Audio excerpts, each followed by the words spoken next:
Bidenomics, by pretty much any metric you look at, is a failure. I mean, we're 3+ years in. It's a failure, ladies and gentlemen. But don't tell Biden that. No. My economy's better than yours. This was the little speech we heard from him. Folks, the bottom line is our economy has grown more in the last 6 months than it ever did at any point in Trump's entire 4 years in office. Okay. It's all about Trump. That's not entirely true. I'm gonna get into some numbers. But then you had the California governor who's out there, Gavin Newsom, auditioning for something. I mean, I don't know what. Doesn't he have LA and Hollywood on his West Coast? So he's out there doing an interview and he's selling the Biden administration's talking points. They feel like if they can just tell you the economy's great enough, at some point you're going to think the economy's great, except you know it's not. Here's Gavin Newsom with his new audition reel. Biden's approval is historically low. Why is that? Everybody's approval across the spectrum. You find exceptions to that. Look, it's been hard globally the last 6-7 years. But again, America stands tall. We're the tentpole of the world economy. No peers economically. Again, a masterclass of delivering. The economy is booming, inflation is cooling, and of course the economic strategies this president's put together were all things Republicans dreamt of, but never delivered. He's delivered. Oh my gosh. We're a masterclass. Well, first of all, he's like, hey, America's the prettiest girl at the dance, except that, the dance doesn't have so many hotties. Let's just say. On this particular evening, not so many hotties, because yes, we are the prettiest girl at the dance, but we ought to be, okay? Like, look, we're the United States of America. Thank you very much. If we're not the best economy, if we're not the most solvent, then you know what? No one's going to want our treasury bonds. And when nobody wants our treasury bonds, I'm telling you guys, we are no better than any banana republic down south, okay? We would be very quickly Argentina, Venezuela, Guatemala. Take your pick. I mean, heck, we could be Cuba at this rate, right?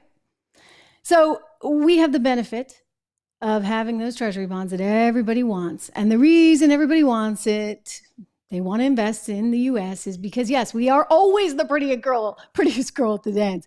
It is remarkable to me that they keep using that as a line. Absolutely remarkable. Like, what do you think is going to happen? Is France going to have a better economy than us? Italy? I don't think so. I mean, when that's your only go-to line, and they keep saying it over and over again, it's pretty disheartening. So they've got, think about it, they've got Gavin Newsom out there doing their bidding. Biden's out there talking his book. And then you've got the media, MSNBC. This is another sort of whammy for MSNBC.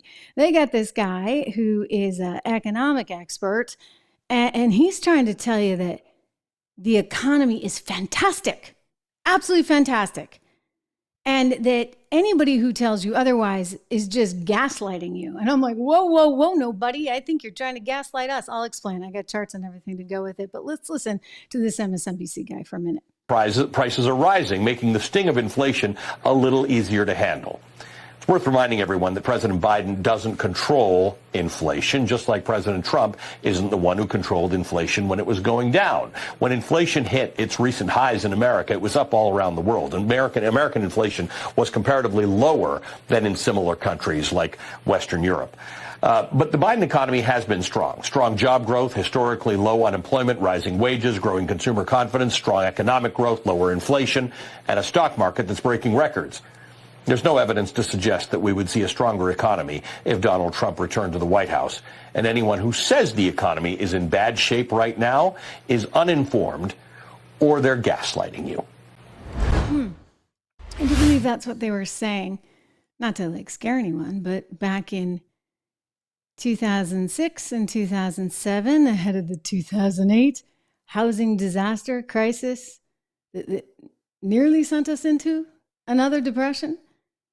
I wanted to do a story. I remember network news at the time on what I called the House of Cards, because, I'm dorky enough that I actually really get into this and understood subprime mortgage loans and this, that, and the other.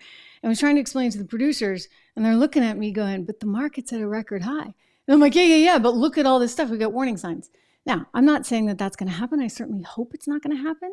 I mean, we get tons of student debt out there, and you can't just forgive all that.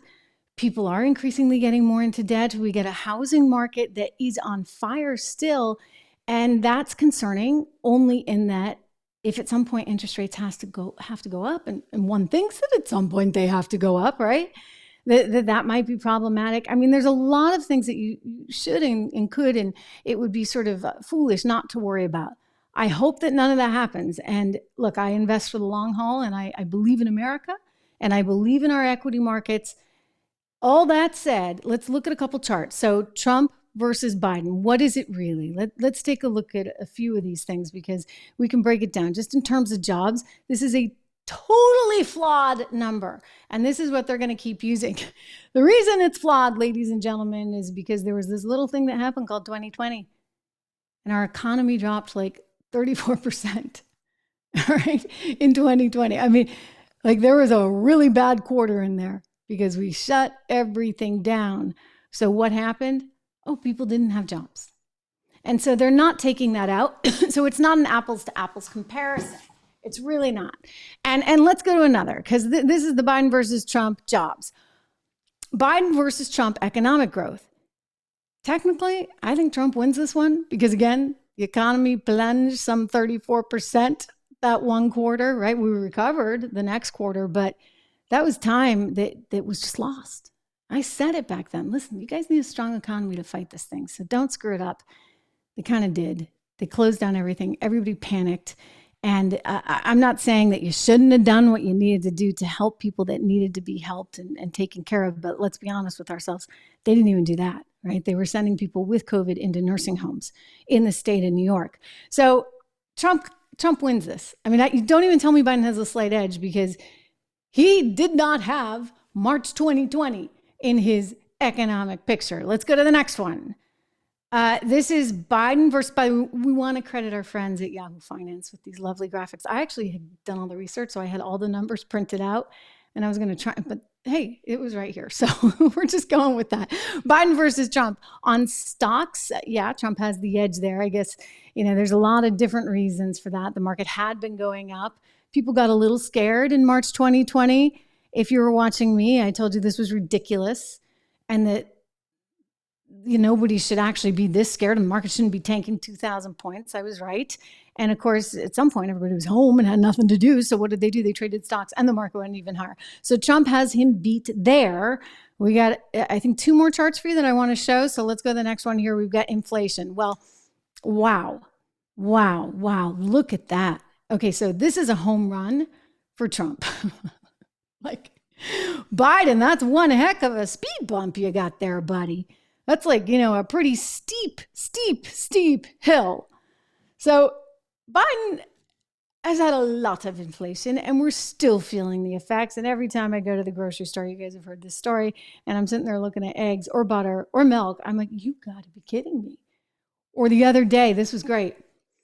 I ordered like Uber Eats and was getting like one of the hash browns from McDonald's. I like this. And I swear, they were like $1.39 a couple years ago. Now they're like $3.98. I'm like, that is kind of expensive for a hash brown. Anyway, let's go to the next one. We get another exciting chart. Oh, yes, this is the biggie. Okay, so this is the grand finale. This is why nobody feels good about the economy. This chart, I think we're going to save this one of the whole bunch and just show you this over and over again.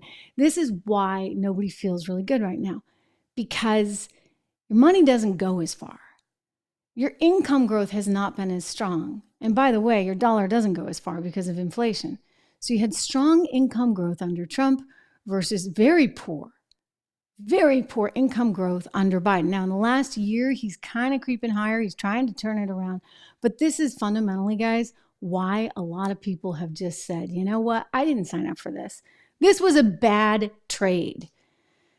And so, yes, Donald Trump keeps climbing in the polls.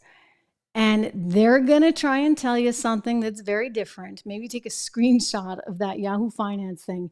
it is, in fact, income that matters most. I would also point out that prior to March 2020, you saw the most growth in median income that we had seen in over 50 years under the previous administration.